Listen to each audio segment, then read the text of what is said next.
Good evening, Kindlech. Here to God willing record Os Hay and the Mimer Acharon Shel Pesach. As always, learning to bind our souls to God, give pleasure to God, hasten the redemption. Further, the Rebbe's Malchus, bring Mashiach. I'm tired. It's Pesach. I didn't get up on time today. I haven't felt good all day. And what's funny is I just thought it was, the change in diet from Pesach catching up to me. Couldn't have things I was used to. I had a problem with the computer this morning. I couldn't actually make a video for technical reasons. I actually filled up the hard drive. Can't believe how much space a video takes up. Anyway, I'm not really a computer guy. I didn't think it was bothering me, but I can't tell you the sense of relief I felt. And it was just surprising to me that I wasn't really in touch with what was bothering me. I was ascribing it to all these other things. Granted, I didn't feel good. I don't feel good. I don't feel rested. I'm not sure what the problem is. I did sleep 5 solid hours and then a little bit more here and there throughout the night. Anyway, that's neither here nor there, everyone. Anyway, back in business and hoping to, and I wasn't able to really have a nice learning of Chassidus this morning, and it did change my entire day.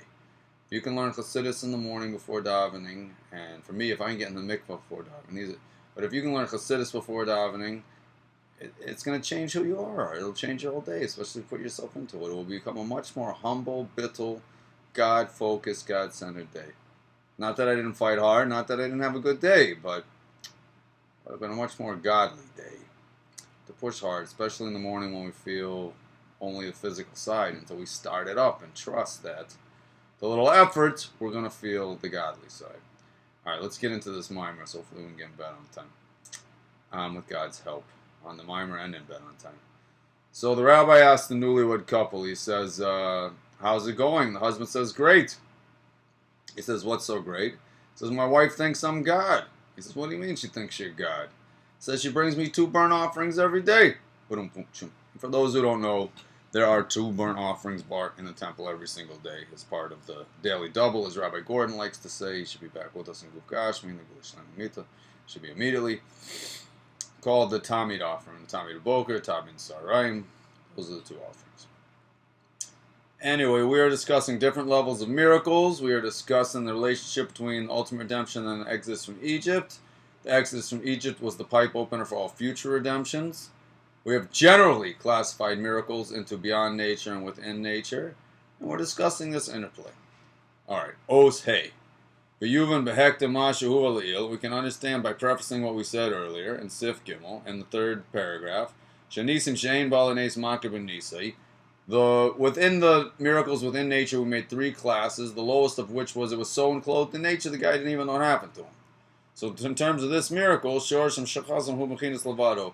but we also have discussed the concept that the lower something comes down here on planet Earth, the higher its source must be. So we're saying these type of miracles are sourced on a level of Levado, just Hashem. All that can exist on such a level is Hashem, maybe His name. Everything is Hashem sized out on an infinite superstar infinite God level, and that is the only type of level that can reach all the way into our physical world, and on top of that it remains unrecognized. So Levadoi shows that Shem's the only one that knows the miracle happened. But here we're saying for such a miracle it would have to have a super high source of the level of Levadoi.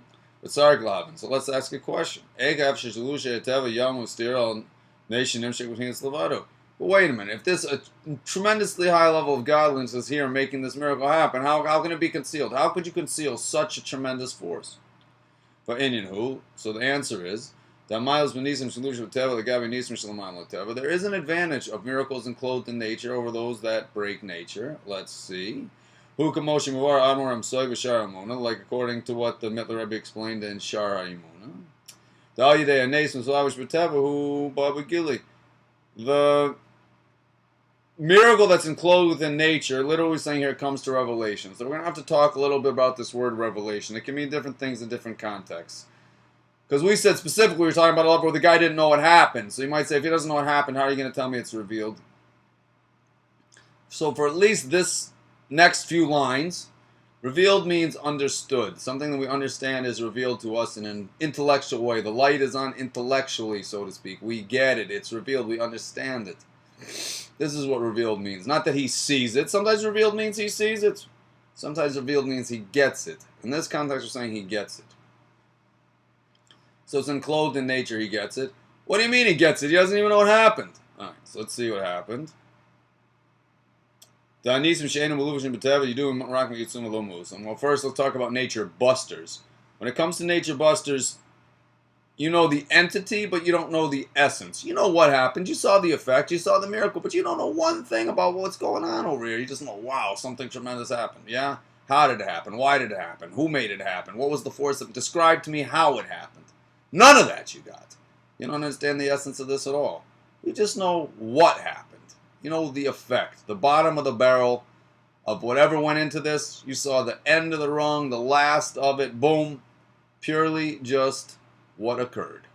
No behind the scenes, no in the scenes, no description, no organization. No, you couldn't tell me word one. C split. How'd it split? Tell me. Tell me. How'd God do it? Oh, you think God did? Tell me how you saw God do it. How'd he do it? You know, it's one thing to look at a clock, one picture an old school clock, and know what time it is. It's another thing to tell me what every gear and wheel in that clock does. Here, we're talking about this level of miracle. You just know what time it is. You couldn't tell me one thing about how that clock works. So why are you looking? Come on, Nace. The Tchiyah is amazing. Let's talk about the tremendous miracle of the enlivening of the dead. We should have that right away. This is characterized in the era of Mashiach and has generally understood the second era. The first era of Mashiach, things will function according to nature. The only distinction will be that the Yidden will no longer be subjugated by Goyish nations. There's a big debate raging now if we have reached this stage. The side that says we have says, look, even a Jew, Nebuch, who God forbid lives in Iran, and all those terrorists should be destroyed, can get kosher food, dip in the mick, and everything else. And I'm ready. Let's get them. We're stronger. Let's kill them. Done. I'm ready. I'm done with this. No more discussion, debate, politics. Kill them. Jews have to be safe. And if you harbor a terrorist, you are a terrorist. If you're not telling me where the terrorists are, you are a terrorist. And where do we learn from this? From Shem. It's in the Bible. I ain't making it up. Like Jackie Mason likes to say. Anyway. Oh, that reminds me. You know Jackie Mason says, guns don't scare him. Bullets terrify him. Alright. Anyway, I don't know where that came from. Just channel a little bit. Hopefully he'll come back to his roots and get back on the derech. Such an upbringing he had. This is how he treats his Rebbe. Come back, we need you. All that Torah knowledge, and this is what you're doing. What you do make me laugh. Anyway. Just what to say here and there. I hope he comes back to his roots. He has a beautiful neshama. His bubby loves him, his mama loves him, and money's nice, but, you know, God's a whole lot. All the money is God's. He gives it, he takes it, put it wherever he wants, and he can do whatever he wants, and he controls everything, and God's closeness is certainly a lot better than money, and His Torah is certainly a lot better than money. So, come on. Alright, so when it comes to the enlivening of the dead, we should have it right away. Yeah, you saw the guy was dead, and now he's alive. Can't miss a chance to say the Rebbe Melech HaMashiach says many times in the later sichos, we can have eternal life in these bodies with one condition: we have to receive the face of Mashiach.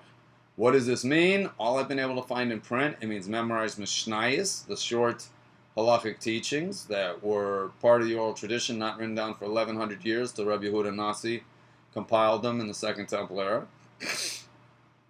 and say it in the streets, and to learn about Inyani Gula Mashiach, which we're doing now, and certainly spread out the wellspring. So this we're getting double credit for. So, and especially if you could pass on just a little of what you learned, or better off even a lot of what you learn, or better even still start your own website and spread the wellspring, specifically with Chassidus, Chabad Chassidus in general.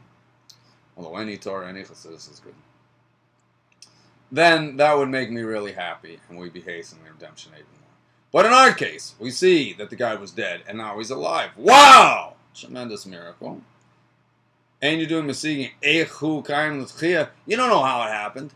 Explain to me how it happened. I want to go do it to somebody. I want to go get the next guy out of the grave and get him up and moving. Tell me how that happened so I can repeat it again. You couldn't tell me squat. You don't have any idea. You just know he got up. What happened? Tell me. Explain it to me. Again, though, we can have eternal life. The Rebbe says many times. Many times. The world isn't fine enough. You just have to get your head and your heart in the right place. And those are my words. He said, the Rebbe, the king, says you have to call the name of Shiksi King. Which means members of Shnayos and saying the streams spread out the wellsprings on your Gul Mashiach, which we're talking. Alright, so there you just know what happened, but you don't get any of the whys or the essence of it. And anything that breaks nature is the same thing. You just know the effect, you don't know what happened. Why? You You know the effect, but you don't really know what happened. You don't know how it happened. You couldn't tell me how to do it, and you couldn't explain to me how to reproduce it. You couldn't capture it. That's it. Finished. Looking the crime, you say, and that's why we call them wonders, because we don't get it. We don't understand it at all. The you can't wrap your head around it. You just know what happened. When a person sees a wondrous thing, he gets not lockjaw. He gets like, what do you call that? He gets deer in the headlights looks. Mishtome means to be silenced, but I can't think of the right word. They have a word for this in English. He gets it's not lockjaw. It's something like that. He gets paralyzed from it, God forbid. Not literally paralyzed, but he's like, oh, the best I can do is show you the face. And you're like, so that's what happens to him. And when he gets to the stage of, it's like his mind turns off. He's overwhelmed. It's like short circuit or over whatever it was. It's not his mind just shuts off when he reaches such a place. Alright, so beyond nature, put that on the side for a minute. You know the event, you don't know much else. When it comes to within nature, it's revealed. What does it mean revealed? I saw the sea split. What do you mean revealed? Let's see. Now, with this, you really get it. You can explain to me the who, what, when, where, why. Let's see. Ganesh to Purim. Let's talk about Purim for a second. You know exactly how the decree was repealed. The whole story is written down. You could explain to me detail by detail the whole play, exactly what happened, in what order, in what event, and why. Yeah, and here Rebbe's just bringing that Esther made it happen. She made the feast. Well, there's a lot to say, but I'm not going to repeat the whole Purim story right now. And so too in any of the four cases where a person says Birchas Chodah, you know how one of the things is, God forbid a person is sick and they're healed. He says a bracha if it's, God forbid, a severe sickness. No, we should just be healthy and happy and have lots of cash kids and Mashiach, and we should raise our kids to think Mashiach and Gula first, and they will take us out in a natural way. Let's do it. All right, ladies, that one's on you. You can do it. I don't care how scared you are, how afraid you are, where you're holding. You can, because you love your kids and because you love Jews, you can teach them to see Gula first and Mashiach first. And if you're going to tell me you're not holding there and you don't see it, that's okay. You can still do it. You teach it. You know enough Torah to do it. I'm with you. You can do it.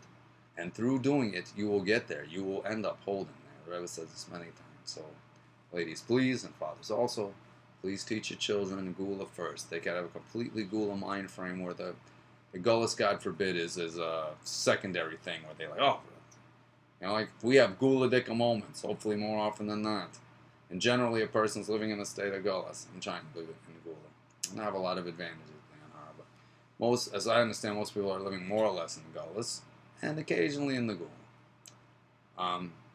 The children could have the reverse of that very easily. Gullus is a choice and Gula is a choice. And don't tell me about the technicalities. The main redemption's within you, within your heart. Don't use the excuses of whatever you see in the external world. This one's doing this, or people are doing that, or the temple this. The Gula primarily happens from within, and change your worldview, and you will see a Gula-sized world, and then you will help others. And pile of straw will light, but it's certainly a lot easier with your kids who don't have all your experiences. So even if you're not holding there yet, you can still know enough Torah to teach this to them, and they will inspire you. They'll see it, they'll get it, and it'll be 100% real by them, and the light in them will inspire you, but also through explaining it to them, you will get to such a place. So please, for me, I'm asking, I'm begging, and I'll be with you, I'll help you. Don't do it with your own powers, do it with my help. You know how much you're attaching to me to doing it. It's like making an unbelievable connection. Please, please, pretty please, let's have the kids be Gula-dika kids, and they'll take us out. In a natural way, we won't have to break anything. It'll be a miracle within nature. We'll understand it. We raised our kids to be Gula-dik, and they influenced the world and walked us over the line with their supernatural power. All right, thank you very much. Now a word from our sponsors. All right, so when a sick person's healed, you know how they took this pill went into the body, did this chemical reaction. I'm a chemist, so I can get all nerdy on you. This do your reaction mechanisms, this arrow, that arrow, and attack this cell, Now he's healed. You understand exactly what happened. So in a certain sense, the miracles that are enclosed in nature, it's much more revealed to us. We get it. It has a certain advantage. We get it. It's reproducible. We can make new medicines. We can use it. Things that are strictly on a godly level have an advantage because it's God's level. It's power that we can't fathom. Things on our level have an advantage that we get it. We can reproduce it. We can carry it. When a person sees the sea split and he goes, he gets very inspired, or she sees it and feels God, knows there's a God in the world, a ruler in the house. And they're pumped up and inspired, and they're living in a godly place. For how long is an interesting discussion. So let's say they're inspired for a period of time. They're going to go do godly things with such a force and power. You can't believe it. Wow, you can't recognize them from how they were a few minutes earlier. But when the person could carry that with them forever and ever, I don't want to say not. But as a simple model, when God turns the big God light on and we're inspired and we're in this place and we're just all, and then God forbid, turn it off, we're back to where we were before. Depending on if we were able to, depending how great the mind and the heart are, if you could take that light and invest it into Kalim that you do understand, and that's tremendous. But let's say you just get the inspiration, the shock value of it, the tremendous love and shock value, in a good way, then once the experience is over, you're back to square one. So I had a nice experience that I remember. Hopefully I'll use it from time to time.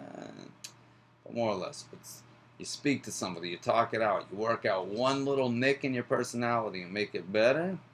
It's a small thing. But this you can carry forever and ever. I mean, until your understanding changes. But this is something on your level. You can take it with you, put it in your bag, and it's yours. And it goes on and on and on.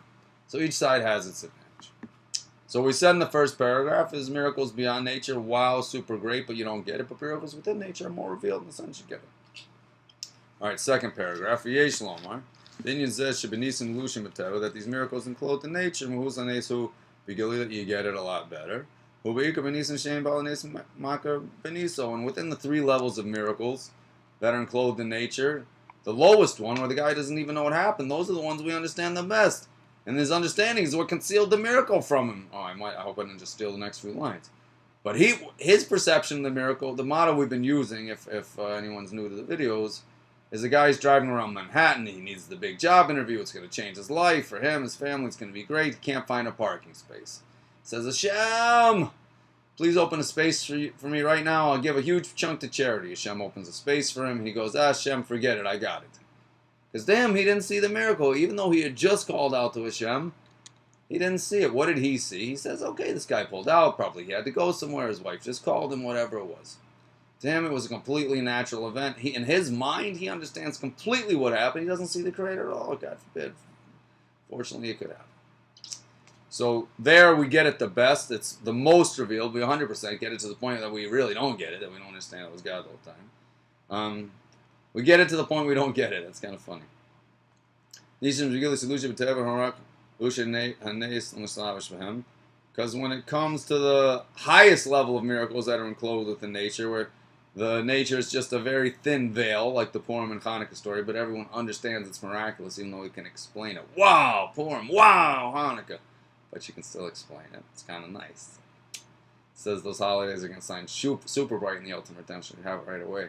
I'm sure that's, possibly we could say, but for some reason I feel sure that that's part of the reason. It's because it's on your level. You get it. It's going to be with you and shine bright, and you did it. But anyway, it's possible to say. I can't explain that to you on an intellectual way, but it says certainly they're going to shine super bright, brightest of all, in the ultimate redemption. You have it right away. And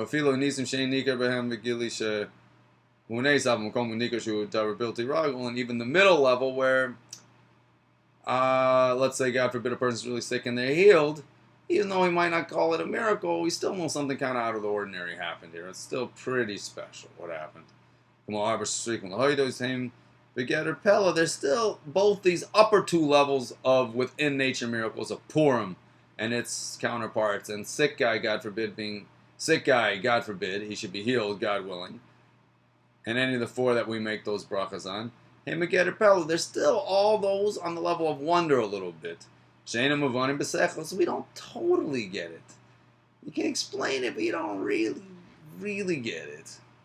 This is why you have to say a bracha on it. Because the saying of the blessing of thanks or admittance, say it's a blessing of thanks, it's because we don't 100% get it. When a guy 100% gets it, it's on his level. It's weird. It's almost making seichel look bad. the intellect look bad. But if the intellect totally gets it on a certain plane, God's totally concealed. It's not wondrous to him. He understands it completely. He may very well know God did it. It could be God. Yeah, okay, checkbox. God runs everything. Create. That's nice. This particular event, yeah, divine providence for sure. But he gets it. It's a natural experience to him. And anything that shakes that perfect understanding a little bit, puts him out of the box a little. Now God can creep into the equation a little bit more obviously. Although the understanding is lacking. Obviously the perfect is have the understanding and the superstar godliness. Which is hopefully where we're headed. I think that's also going to characterize Ultra Redemption. We're going to have mega superstar miracles, and we're going to get it. Which we kind of, if we could look at nature that way now, we'd sort of already have it, except for this is a level of godliness that's enclosed in the world. But I understand, I'm suggesting as a novelty that possibly we could say this would be the Kali to accept the godliness that's beyond the world, because oneness generally fuses with oneness, like things itself, like more nerdy chemistry for you. So if a person could reach perfection on the godliness that's within the world level, then I think he or she becomes a perfect vessel for the godliness that's beyond the world, and then a perfect vessel just for God himself to be fully revealed and expressed in the world. Benisim Shane Balanis Mikra Beniso, but if it's on a level where the guy doesn't even know the miracle happened, and Lushim Miteva Kol Kak, so enclosed in nature, Hashim Sigma Seichel, that it's completely understood. So it seems that the intellects won't understand. We need to maintain some of that childish awe, and awe isn't childish, it's very sophisticated if you can actually get it. To be smart enough to have awe, and not let your smarts hide your awe, let your smarts guide you to awe. I just made a poem.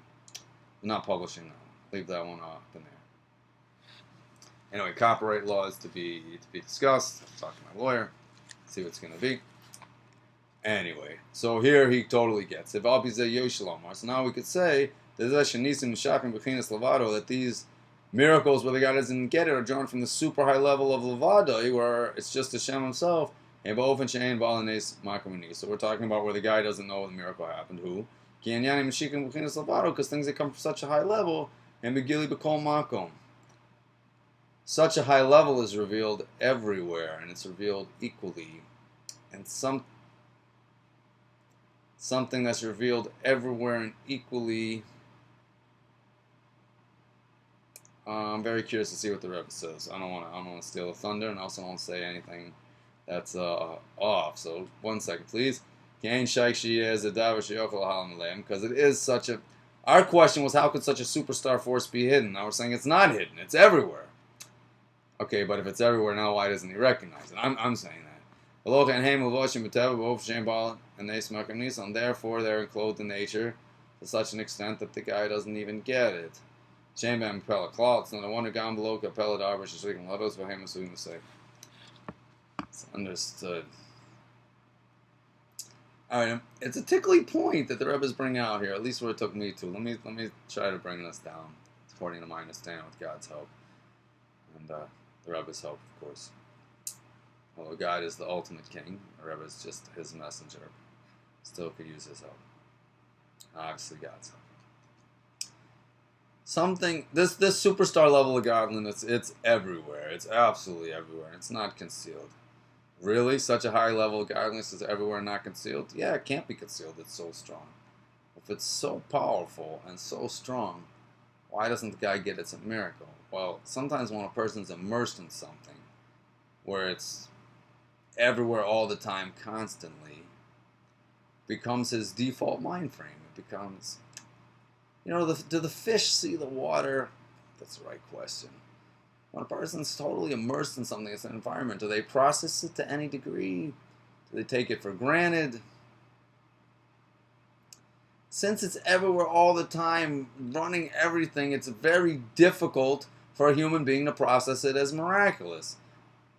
We always talk about, if we could see nature as miraculous. Well, this is starting to discuss some of the reasons possibly why that's a difficult task. We all understand it's difficult.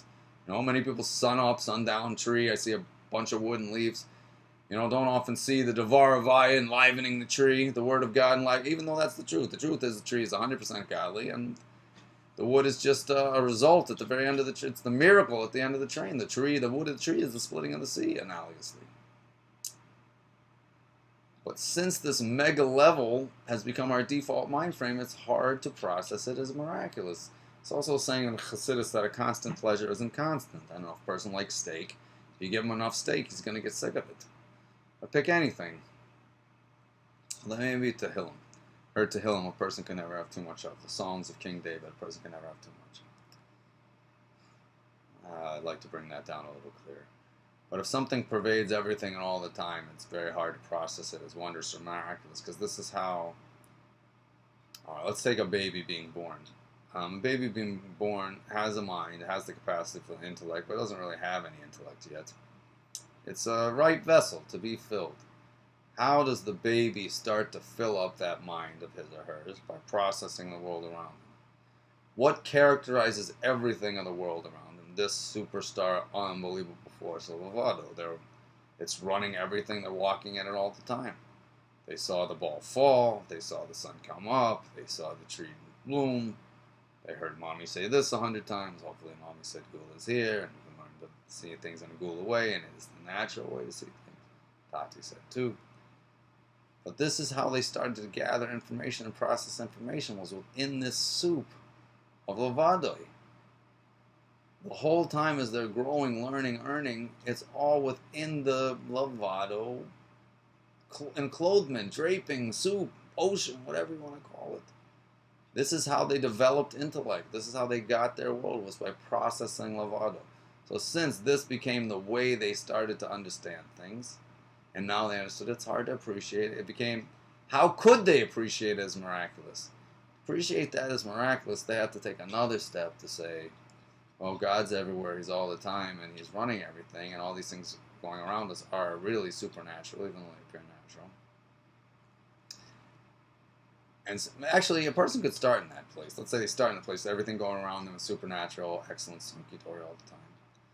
And how is it that they were able to process it in any intellectual way is a miracle.